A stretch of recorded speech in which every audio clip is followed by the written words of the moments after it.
Just when you think you've seen just about everything in the custom car world, there's always something else. I'm with a 15 Gary Richards, and Gary has a 64 Ford pickup truck unlike one you've never seen.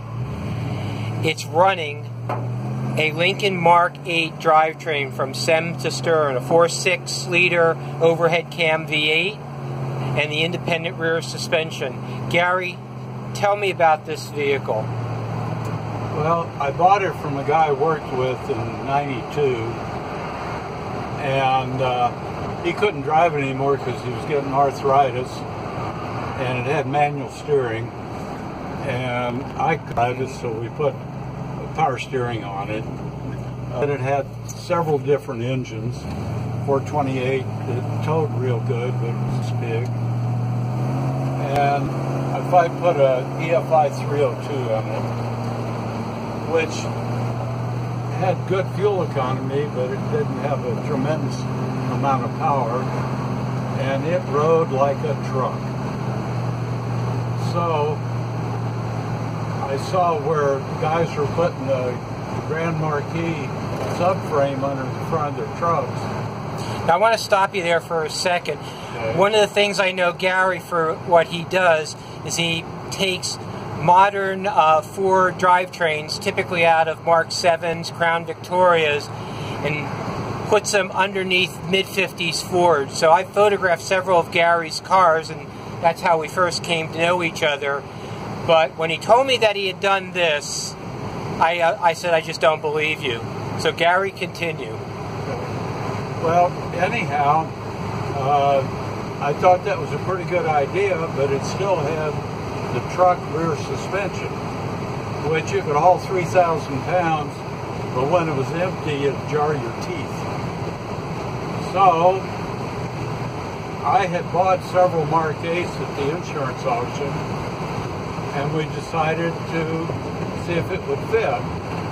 So I took it to a fabricator, Mark Lager out in Lake Elsinore, and he made, or did whatever he had to make the Mark VIII subframe bolt to the original Ford frame. Then in the rear, he modified the subframe for the independent rear and bolted it in. So then I took it home, used the Lincoln brakes minus the anti-lock, put a drive shaft in it. Gary, could you take the anti-lock out of my Mark VII brakes? Maybe. Okay. One way to get that warning light to go out. Well, that's true.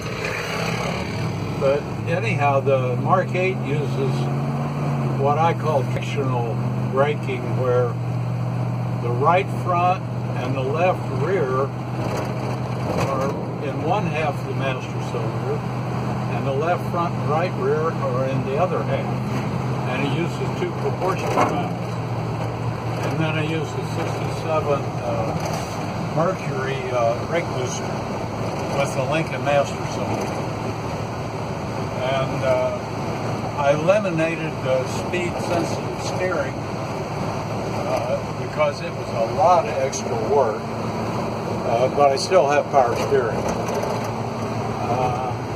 The truck rides so much better, it gets good fuel economy, and it performs real well.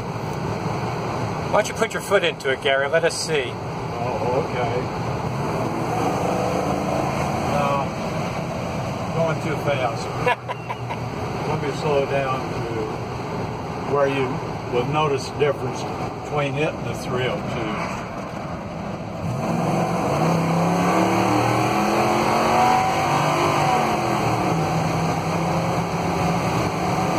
Just note how fast those telephone poles on the left are going by. We're doing about 90. Amazing. Absolutely amazing. Probably rides as good as a new F-150. Not quite. But it's such an improvement over the way it was that, it's worth the effort.